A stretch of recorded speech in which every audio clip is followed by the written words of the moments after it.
Hello, I'm Gemma Putty, your host to Vibrant Living Conversations. I wanted to hop on here now that I'm entering this new chapter of my business. I'm really supporting women as a life coach ditch the autopilot living. Ditch the autopilot living. How freeing does that sound, right? By getting to know more who you are, what matters to you, and how you want to dance through this life. So, as a part of that, I've rebranding the podcast and adding episodes with tips, tricks, resources that I have learned on my journey to support you on this path. And of course, still having the community members that I am interviewing once a month and bringing their resources, their magic and wisdom to the podcast as well, and that community connection as well. So today, I'm bringing to you a little bit about me, but also through this framework of the chakras, which I talk a little bit about here and there, but I've been obsessed with them for the last several years, very similarly to the time when I started yoga. The chakras entered my world as this framework to really live life by, to see this human journey by, from root to crown. The chakras really represent this growth and evolution from when we are first in utero and the root chakra starts forming through the development up to the crown when we're about 20. And then they start all over again as we're in adulthood. And of course, during each of those times, there's times where our chakras are more active, less active, underactive. That's the balance and the joy of life. But it's this framework in what they represent that I love in seeing how a holistic life is lived, and making sure that we are balanced in the earth, but all the way up to a higher power as well. So the chakras come from, they were first mentioned anyway in Hindu scriptures back a bazillion years ago. And that was their introduction to the same thing, representing the organs and how the organs are healthy or not healthy, how the body is just healthy as a whole. So I am simplifying it very much as the framework right now of how I'm life coaching and seeing these different areas of our lives and whether they are being fulfilled or not fulfilled and how we're showing up in each one of them. So a little bit as we dive in, you're going to get a little bit overview of the chakras, these 7 energy centers along our spine from root to crown, and you're going to get a little bit of an introduction about myself as well. So with the root chakra, this is the base of our spine. Muladhara is what it's called in Sanskrit, and it is about our upbringing as a child, the base, our tribe as it was back in the day, our people, and how that's shaped who we are. Also, our connection to our physical body, this temple and home that we get to live this life in, and our connection to Mother Earth, our grounding on her. So I was born in Chester, England. I lived there until I was 11. And then, of all places, we moved to Kansas for my dad's job. So my traditions and upbringing comes from a very British background. And then that changed, that shifted when I was about 11, and I've been raised the rest of my life in the United States. And now my family is all living here in North Idaho. I have 2 brothers and my parents, and we're very close, tight knit. And then the family that I've been growing with, Mark, my husband, over the last couple of years, I have a son who is 3.5, and then I have a daughter who is just over 4 months. So those are my people. Those are what I come home to, and it lights me up so much. Then in my physical body, this relationship with myself has grown so much and become so much more nurturing in the last decade. I love to run. I love to do yoga. I love to dance. My dancing is very much a workout video by Dancing with the Stars, which is just fun and silly and lets me follow their leads and feel into my feminine energy. Yoga, I really like to do the feminine flows of Boho Beautiful on YouTube. And I also like Brett Larkin, who brings in very structured and educational yoga, from chakra yoga to detox yoga, doing those twists. Just, I love doing detox yoga. And that's just the ways that I like to connect with I also love to put face masks on and nurture myself in that way. It feels very like spa-like to put on a face mask or to get in the bath and have Epsom salts just soak my body. So I love connecting with my physical home that way. And then connecting with the planet and Mother Earth. I am obsessed with North Idaho. This is where I'm meant to be because there's so many trees and there's so much water. That going out and hiking amongst the trees and all this green, lush nature, and then having all of the lakes, just being around the flowing energy of water, again, just as nourishment to my soul. So that is me. I love being rooted in the earth, in my body, and with my awesome family. So the sacral chakra is the next one up, and this one is about creativity, passion, and feelings.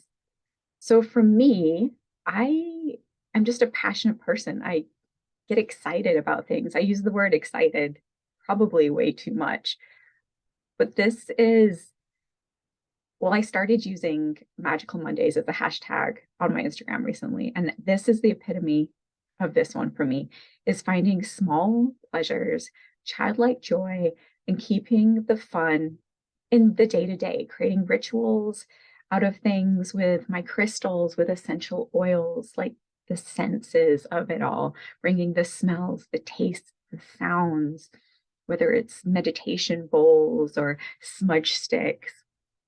That is all really keeps that sacral flowing for me and helps me process feelings and emotions in my body.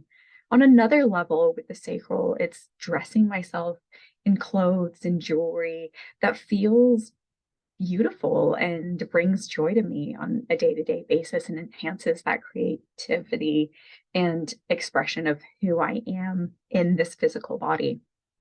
So the next one is the solar plexus. The solar plexus is about your confidence, your self-esteem, your willpower in the world, and your relationship to the world.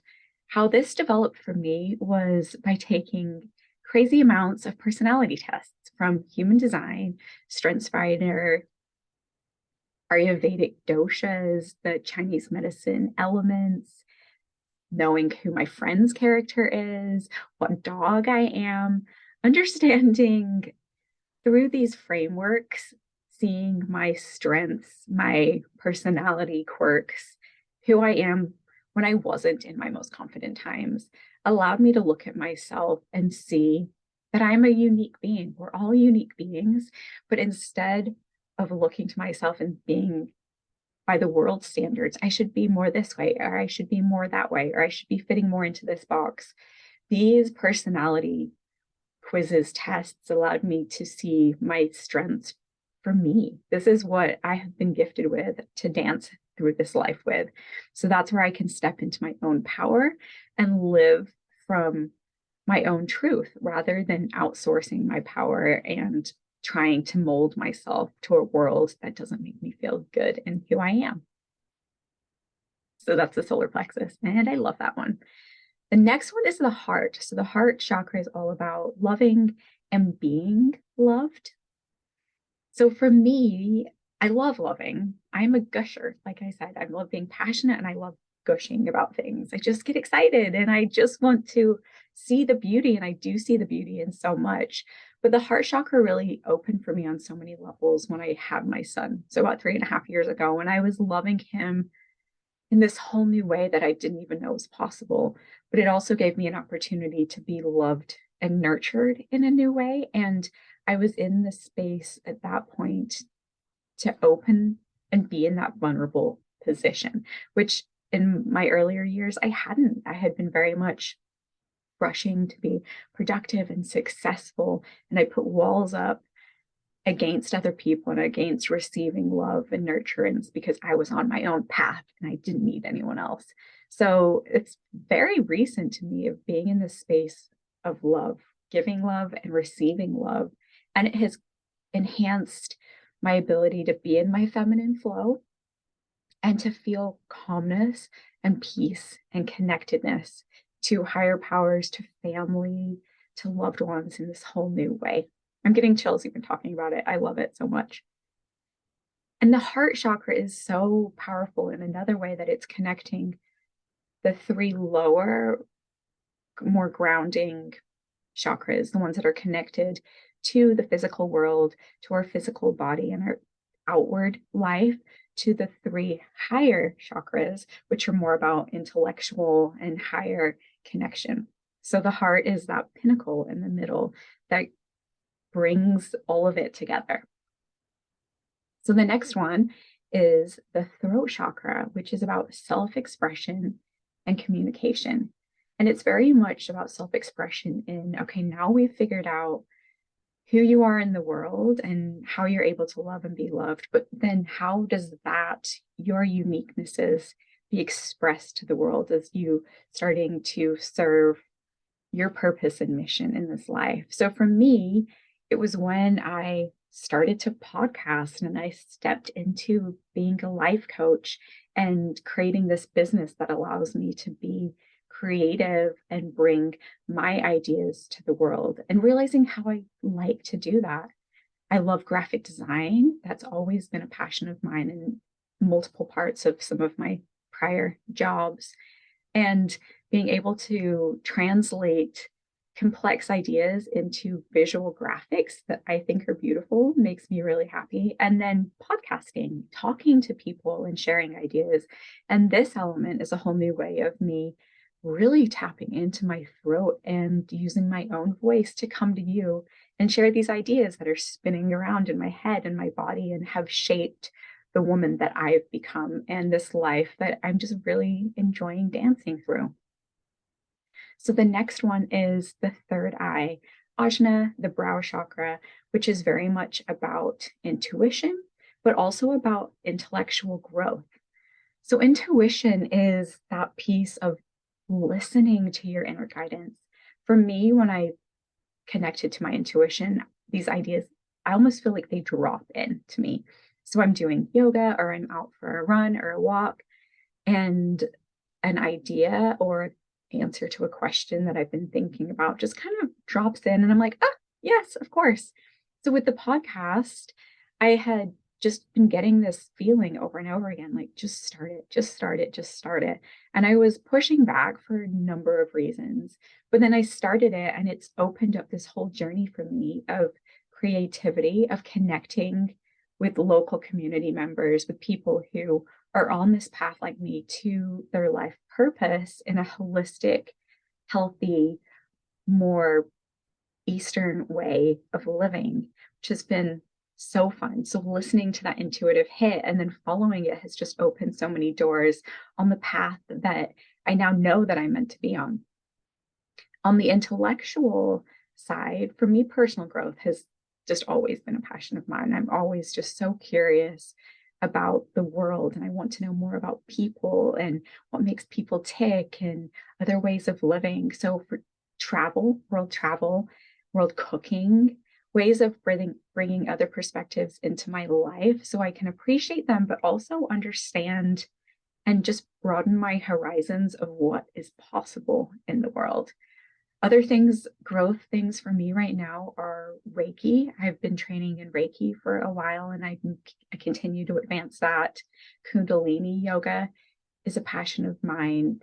And the deep, intensive breath work and movements that go with Kundalini are intellectually expanding me in whole new ways.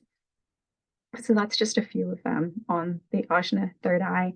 Oh, and the other piece is the ability to see the vision for your future, suddenly gaining this clarity on what you're here for and how you can share your passions and having this vision for your future in a whole new way. I certainly don't have the answers, but I just have this clarity and deep knowing that this is what I want to be doing. This is the life I want to be designing. This is how I want to be showing up in the world. And I feel very aligned and at peace and calm about that as well. And then finally, the crown chakra is this beautiful connection to oneness that we're all a part of.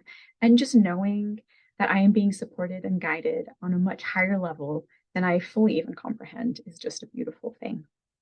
So that's me in a nutshell through the lens of the chakras.